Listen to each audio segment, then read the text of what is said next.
ជំរាបសួរបងប្អូនសូមស្វាគមន៍មកកាន់ Channel Sleuk Teuy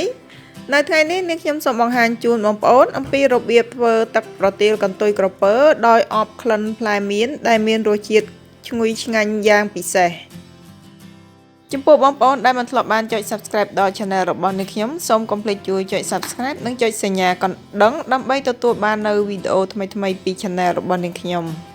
ចាសូមមើលគ្រឿងផ្សំសម្រាប់ធ្វើទឹកប្រទាលកន្ទុយក្រពើនៅពេលនេះគឺនាងខ្ញុំប្រើទឹកចំនួន1លីត្រកន្លះឬក៏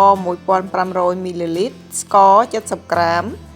សាច់ប្រទាលកន្ទុយក្រពើ300ក្រាមសាច់ផ្លែមៀន300ក្រាមហើយនិងស្លឹកតើយ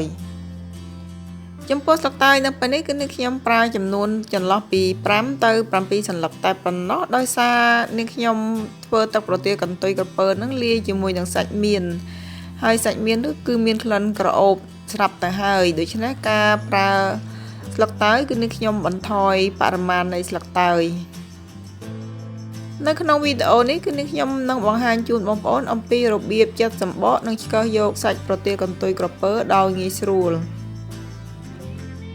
សូមបញ្ជាក់ជូនបងប្អូនថាបើសិនជាបងប្អូនមានប្រទាលកន្ទុយក្រពើដោយខ្លួនឯងនៅពេលដែលបងប្អូនកាត់ធាងប្រទាលកន្ទុយក្រពើពីដើមវាថ្មីគឺយើងត្រូវតែលាងជម្រះនឹងទឹកឲ្យស្អាតសិនជាមុនសិនចាពីព្រោះនៅពេលដែល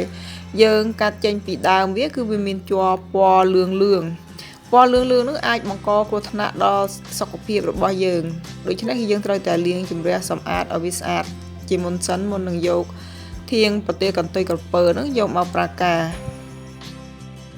ចំពោះធាងប្រទាលកន្ទុយក្រពើនីមួយៗគឺនាងខ្ញុំកាត់ប្រវែង2កំណាត់ឬក៏3កំណាត់អាស្រ័យទៅតាមទំហំនៃប្រទាលកន្ទុយក្រពើនីមួយរួចហើយគឺនាងខ្ញុំចិតដោយប្រើកាំបិតមុខ2ដោយចិតសម្បកមួយចំហៀងហើយទុកមួយចំហៀងបន្ទាប់មកគឺនាងខ្ញុំយកកាំបិតមួយទៀតមកសាប់ប្រទាលកន្ទុយក្រពើនឹងយកទំហំប្រហែលជាប៉ុនម្រាមដៃបងប្អូនអាចសាប់យកទំហំប៉ុណ្ណាក៏បានដែរអាស្រ័យទៅតាមចំណង់ចំណូលចិត្តរបស់បងប្អូនចានៅត្រង់ចំណុចហ្នឹងចំពោះប្រទាលកន្ទុយក្រពើដែលបានចិតសម្បកនិងសាប់សាច់រួចហើយគឺនាងខ្ញុំយកទៅលាងជម្រះនឹងទឹកស្អាតជាមុនសិនមុននឹងធ្វើការបន្តទៅទៀតការធ្វើបែបនេះគឺដើម្បីលាងជម្រះគីឡូមានជាប់កំទេចកំទីសម្បកប្រទាលកន្ទុយក្រពើល្អិតតូចនិងមុខកំបិតចាតែយើងបានចិតសម្បកមួយចំហៀងរួចហើយបើសិនជាបងប្អូនមិនចង់លាងក៏បានដែរនៅត្រង់ចំណុចនេះក៏ប៉ុន្តែចំពោះនាងខ្ញុំបត់ពិសោធន៍ហើយនឹងអ្វីដែលនាងខ្ញុំធ្លាប់បានធ្វើនោះគឺនាងខ្ញុំឃើញថាការដែលយកទៅលាងជម្រះទឹកជាមុនសិនហ្នឹងគឺសាច់ប្រទាលកន្ទុយក្រពើរបស់យើងបានជ្រះបានល្អចានៅពេលដែលបានលាងរួចហើយគឺនាងខ្ញុំប្រើស្លាបព្រាកោសយកសាច់ប្រទាលកន្ទុយក្រពើពីសម្បករបស់វាមួយចំហៀងទៀតការធ្វើបែបនេះគឺងាយស្រួលមែនតើចានេះគឺជាសាច់ប្រទាលដែលបានចិតរួចហើយដូច្នេះនាងខ្ញុំនឹងយកសាច់ប្រទាលនឹងទៅលាងជម្រះនឹងទឹកស្អាតវិធីដែលលាងជម្រះឲ្យវាជ្រះរំអិលបានល្អគឺនាងខ្ញុំប្រើកញ្ច្រែងដែលមានមុខល្អិតតូចហ្នឹងរួចហើយបើកទឹកបង្ហូរនឹងញីសាច់ប្រទាលកន្ទុយក្រពើនឹងជាមួយនឹងកញ្ច្រែងចាញីរហូតទាល់តែសាច់ប្រទាលកន្ទុយក្រពើនឹងជ្រះបានល្អដើម្បីសម្គាល់ថាសាច់ប្រទាលនឹងជ្រះបានល្អគឺវាលែងមានជាតិរំអិលចាយើងកាន់ទៅវាអត់មានជាតិរំអិលបន្តទៅទៀតទេដូច្នេះបានន័យថាយើងអាចយកសាច់ប្រទាលកន្ទុយក្រពើនឹងយកមកប្រើការបានហើយការប៉ះទៅវីដេអូនៃការធ្វើទឹកប្រទាលកន្ទុយក្រពើនឹងមិនមែនជាវីដេអូទី1របស់នាងខ្ញុំទេចានាងខ្ញុំបានផលិតវីដេអូប្រហែលជា4-5វីដេអូកន្លងមកហើយអំពីការធ្វើទឹកប្រទាលកន្ទុយក្រពើគ្រាន់តែវីដេអូនេះគឺនាងខ្ញុំផលិតឡើងដោយមានការកែច្នៃបន្ថែមដោយប្រើក្លិនមៀនពីព្រោះនាងខ្ញុំឃើញថាមៀនរបស់ខ្មែរយើងនៅរដូវនេះគឺសម្បូរ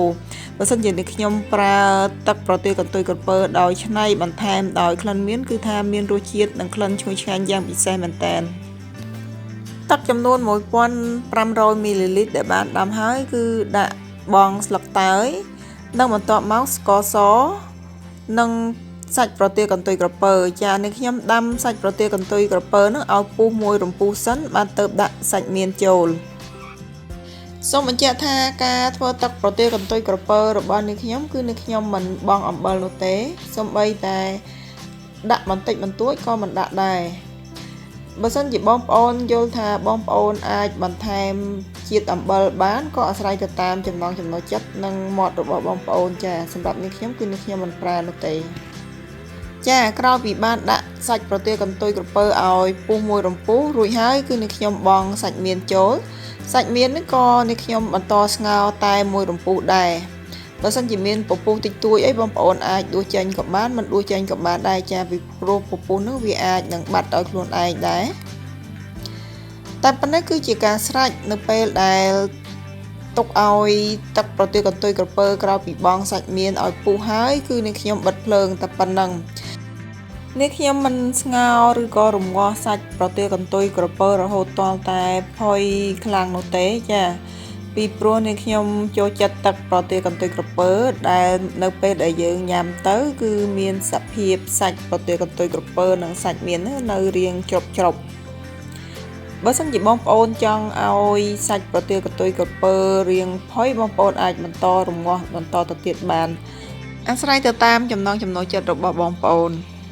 តែប៉ុណ្ណេះគឺជាការស្រេចចំពោះទឹកប្រទាលកន្ទុយក្រពើនេះបងប្អូនអាចរក្សាទុកនៅក្នុងទូទឹកកកបានរយៈពេលប្រហែលជា1អាទិត្យដែរមិនខូចនោះទេដែលយើងច្រកដាក់ដបទៅឬក៏យើងអាចពិសាទឹកប្រទាលកន្ទុយក្រពើនឹងដោយក្តៅក៏បានដែរចំពោះបងប្អូនដែលមិនចូលចិត្តទឹកកកចាក៏មានរសជាតិឈ្ងុយឆ្ងាញ់ពិសេសម្យ៉ាងដែរសូមអរគុណបងប្អូនចំពោះការតាមដានទស្សនាវីដេអូរបស់នាងខ្ញុំតាំងពីចំណុចចាប់ផ្ដើមរហូតដល់ទីបញ្ចប់នៅពេលនេះចំពោះបងប្អូនដែលមិនធ្លាប់បានចុច Subscribe ដល់ Channel របស់នាងខ្ញុំសូមកុំភ្លេចជួយ Subscribe និងចុចសញ្ញារូបកណ្ដឹងដើម្បីទទួលបាននូវវីដេអូថ្មីៗពី Channel របស់នាងខ្ញុំនៅពេលនេះនាងខ្ញុំសូមអរគុណសូមជម្រាបលា